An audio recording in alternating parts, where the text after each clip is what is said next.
नमस्कार, आप देख रहे हैं न्यूज पीआर। रिया सिन्हा आपके साथ है। आज 12 अगस्त है और इस वीडियो में हम चर्चा करेंगे देश, दुनिया और बिहार में प्रकाशित होने वाली ऐसे समाचार पत्रों का और खबरों का जिनका सीधा सरोकार आपकी और हमारी जिंदगी से है। सबसे पहली खबर हमने जनसत्ता से ली है। इसमें लिखा है कि हिमाचल प्रदेश के किन्नौर में भूस्खलन से 10 लोगों की मौत हो गई है। आपको बताया कि हिमाचल प्रदेश के जिला किन्नौर के निगुलसराय में बुधवार दोपहर पहाड़ दरकने से सड़क पर आई बड़ी बड़ी चट्टानों और मलबे की चपेट में परिवहन निगम की यात्रियों से भरी एक बस, एक टाटा सुमो, एक ट्रक व 2 कारों समेत कई वाहन आने से 10 लोगों की मृत्यु हो गई है।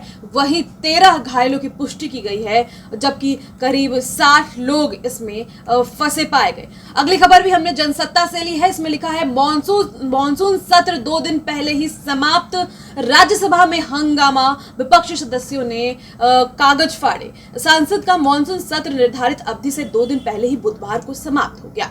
दोनों सदनों की कार्रवाई अनिश्चित काल के लिए स्थगित कर दी गई। राज्यसभा स्थगित करने से पहले सुरक्षा कर्मियों की अभूतपूर्व तैनाती देखने को मिली ताकि विपक्षी सदस्यों के मेज पर चढ़ने जैसी घटनाओं की पुनरावृत्ति रोकी जा सके। लेकिन इसके बावजूद सदन में विपक्षी सदस्य अपने आसन पर नहीं रहे, आसन से उठ गए। अगली खबर है, ट्विटर ने राहुल के खाते पर लगाई रोक।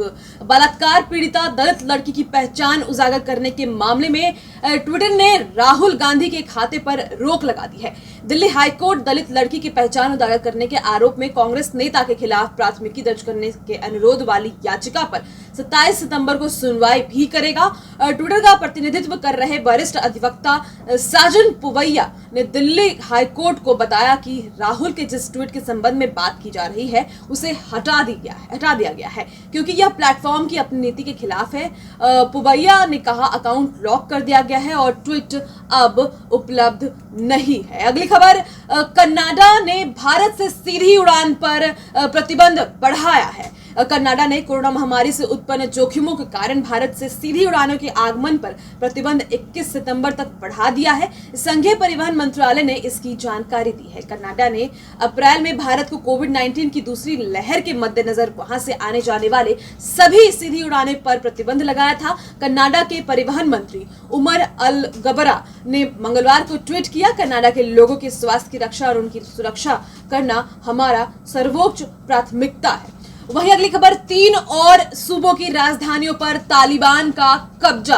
अफगानिस्तान में तालिबान ने 3 और सूबों की राजधानियों और सेना के स्थानीय मुख्यालय पर कब्जा कर लिया है। इसके साथ ही देश के पूर्वोत्तर हिस्से पर चरमपंथी संगठन का पूर्ण कब्जा हो गया है। यह जानकारी अधिकारियों ने बुधवार को दी है। 3 और सूबों की राजधानियां तालिबान के कब्जे में आने के बाद अफगानिस्तान का 2/3 हिस्सा चला गया है। तालिबान का कब्जा 2 दशक की लड़ाई के बाद अमेरिकी और नाटो सैनिकों की अंतिम वापसी के बीच हुआ है। पूर्वोत्तर में बदकशान और बगलान सूबे की राजधानी से लेकर पश्चिम में फराह प्रांत तक तालिबान के कब्जे में चला गया है, जिससे देश की संघीय सरकार पर अपनी स्थिति मजबूत करने का दबाव पड़ गया है। अगली खबर, ओबीसी से संबंधित संविधान संशोधन विधेयक को मिली संसद में भी मंजूरी। राज्य और केंद्र शासित प्रदेशों को अन्य पिछड़ा वर्गों की अपनी सूची बनाने का अधिकार प्रदान करने वाले एक महत्वपूर्ण संविधान संशोधन विधेयक को बुधवार को संसद में मंजूरी मिल गई है। आरक्षण की 50% सीमा को समाप्त करने की विभिन्न दलों की मांग के बीच सरकार ने उच्च सदन में माना कि 30 साल पुरानी आरक्षण संबंधी सीमा के बारे में विचार किया जाना चाहिए। अगली खबर, बुधवार को कोरोना के 40,000 से ज्यादा मामले सामने आए हैं। सबसे अधिक कोरोना संक्रमण के मामले केरल में दर्ज किए गए हैं।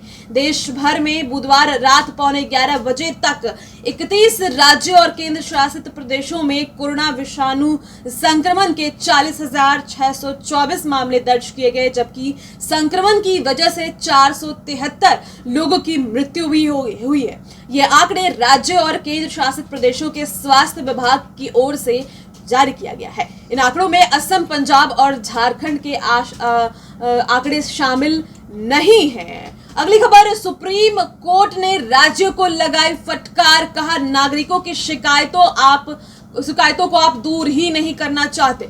सुप्रीम कोर्ट ने बुधवार को सभी राज्य को राज्य उपभोक्ता विवाद संबंधी आयोग और फोरम में खाली पड़े पदों को 8 हफ्ते के भीतर भरने का निर्देश भी दिया है। साथ ही चयन और नियुक्ति की प्रक्रिया में देरी के लिए प्राधिकारियों की खिंचाई भी कहा है कि आप लोग नागरिकों की शिकायत दूर करने में विश्वास ही नहीं रखते। अगली खबर उसी से जुड़ी है। अगर पद भर नहीं सकते तो उन्हें बनाते क्यों हैं, सुप्रीम कोर्ट ने कहा है। सुप्रीम कोर्ट ने राष्ट्रीय और राज्य उपभोक्ता विवाद प्रतितोष आयोगों में खाली पड़े पदों को न भरे जाने पर बुधवार को गहरी नाराजगी जताई है।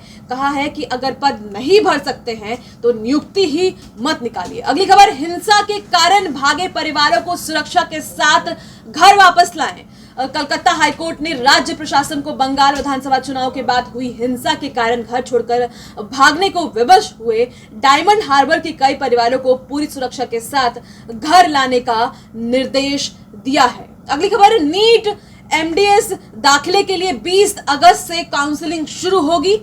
केंद्र सरकार ने बुधवार को सुप्रीम कोर्ट को बताया कि वह नीट एमडीएस दाखिले के लिए काउंसलिंग 20 अगस्त से 10 अक्टूबर 2021 तक करेगी। यह परीक्षा पिछले साल आयोजित की गई थी। केंद्र के बयान को रिकॉर्ड में शामिल करते हुए जस्टिस डीवाई चंद्रचूड़ ने और जस्टिस एमआर शाह ने इस मामले का निस्तारण कर दिया है। अगली खबर, पॉस्को एक्ट के तहत आरोपित किशोरों की आयु सीमा घटाने पर बिल्कुल भी विचार नहीं किया गया है। गृह मंत्रालय संबंधित संसद की स्थायी समिति ने पॉस्को कानून के तहत गंभीर मामलों में शामिल किशोरों के लिए उम्र सीमा 18 से घटाकर 16 करने की मांग की थी और इस पर बल देने पर कोर्ट की तरफ से फैसला नहीं आया है। सरकार पहले ही कह चुकी है कि इस आयु वर्ग के किशोरों द्वारा किए जाने वाले जघन्य अपराधों से निपटने के लिए मौजूदा कानून पर्याप्त है और किशोरों की आयु सीमा घटाने पर विचार नहीं। बिहार की ओर रुख करते हैं। गंगा किनारे 12 जिलों के डीएम अलर्ट रहे। मुख्यमंत्री नीतीश कुमार का आदेश जारी किया गया है। मुख्यमंत्री नीतीश कुमार ने गंगा किनारे 12 जिलों के डीएम को बाढ़ को लेकर पूरी तरह अलर्ट मोड में रहने का निर्देश दिया है। कहा है कि प्रभावित लोगों से संपर्क बनाए रखें और पूरी संवेदनशीलता के साथ सभी की सहायता करें। पटना में गंगा अपने रिकॉर्ड स्तर से मात्र 60 सेंटीमीटर नीचे है और मनेर से मोकामा तक 14 दियारा क्षेत्र बाढ़ग्रस्त घोषित हो चुके हैं। अगली खबर, राज्य में निजी नलकूप के लिए दोगुना अनुदान। निजी नलकूप योजना में अनुदान की राशि दोगुनी होगी। पात्रता व भुगतान की प्रक्रिया में बदलाव के बाद लघु जल संसाधन विभाग ने यह नया फैसला किया है। जल्द कैबिनेट की मुहर लगने के बाद इस नए फैसले पर अमल शुरू किया जाएगा और हर खेत को पानी पहुंचाने की कोशिश की जाएगी। अगली खबर, लालू यादव की याचिका खारिज, ऑनलाइन ही करनी होगी उनको बहस। चारा घोटाला मामले में लालू प्रसाद यादव सहित 112 अभियुक्तों की याचिका पर सीबीआई के विशेष न्यायाधीश एसके शशि की अदालत में सुनवाई हुई। सीबीआई के जवाब को देखते हुए अदालत ने लालू सहित सभी की याचिका खारिज की है। अदालत का कहना है कि इस मामले की सुनवाई रोजाना होनी है। ऐसे में जिनको कोर्ट में उपस्थित होकर पक्ष रखना है वो कोरोना प्रोटोकॉल को फॉलो करते हुए कोर्ट आ सकते हैं। अदालत के बहस के दौरान अधिकतम 5 व्यक्ति की मौजूद रह सकते हैं। वहीं जिन्हें ऑनलाइन पक्ष रखना है वो ऑनलाइन भी अपना पक्ष रख सकते हैं। अगली खबर, रक्षाबंधन पर महिलाएं सिटी सेवा की बसों में करेंगी मुफ्त सवारी, मुफ्त सफर। परिवहन विभाग रक्षाबंधन के दिन 22 अगस्त को महिलाओं को एक सौगात देने जा रहा है।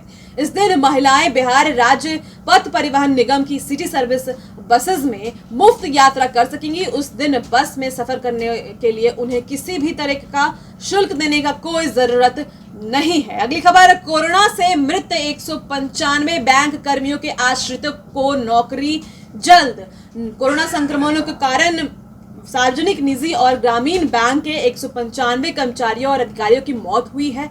अब उनके आश्रितों को नौकरी देने की प्रक्रिया शुरू हो गई है। जल्द ही उन्हें नौकरी दे दी जाएगी। सबसे ज्यादा एसबीआई के कर्मियों की मृत्यु हुई है। अगली खबर, पटना हवाई अड्डे की नई टर्मिनल बिल्डिंग का 26.75% कार्य पूरा हो गया है। राज्यसभा में केंद्रीय नागर विमानन राज्य मंत्री जनरल डॉक्टर वीके सिंह ने बताया कि पटना हवाई अड्डे के घरेलू टर्मिनल भवन का निर्माण कार्य 26.7% पूरा हो चुका है। वह सांसद सुशील कुमार मोदी के प्रश्न का जवाब दे रहे थे। उन्होंने कहा कि 1216 करोड़ 90 लाख की लागत से पटना हवाई अड्डे के नए घरेलू टर्मिनल भवन का निर्माण हो रहा है। अगली खबर, 469 दागी प्रत्याशियों को 10 दलों ने दिया था सिंबल। सुप्रीम कोर्ट ने राजनीति में आपराधिक पृष्ठभूमि के प्रत्याशियों को सिंबल दिए जाने और इसकी पर्याप्त जानकारी प्रकाशित नहीं करने को लेकर मान्यता प्राप्त राजनीतिक दलों पर जुर्माना लगाया है।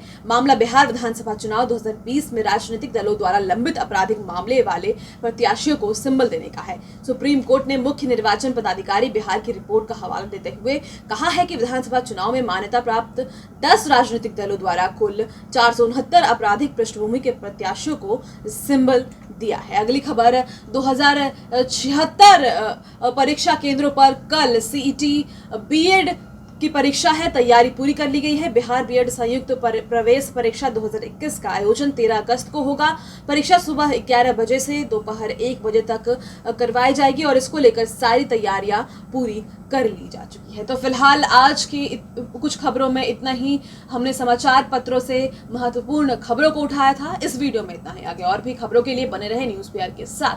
आपका बहुत बहुत धन्यवाद।